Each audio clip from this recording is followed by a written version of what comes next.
ও মার কি হয়েছিল? তোমার কাল বিয়ে হয়ে গেছে।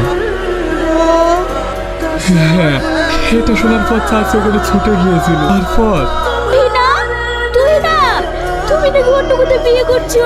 হ্যাঁ, তুমি না আমার ছেলেকে ভালোবাসো। ভালোবাসা? আমি আপনার ছেলেকে ভালোবাসি না। এই তুমি কি বলছো মা? রাত দিচ্ছি, দয়া করে আমার ছেলের জীবনটা নষ্ট করো না। ছাড়ুন, দেখুন, আমি আপনার ছেলেকে চিনি না। আপনি এক্ষুনি বাড়ি থেকে চলে যান। এত কিছু হয়ে গেছে, তুই আমাকে আগে বলিস না কেন? তুই কষ্ট পাবি বলে চাচি আমাকে বলতে নিষেধ করেছিল।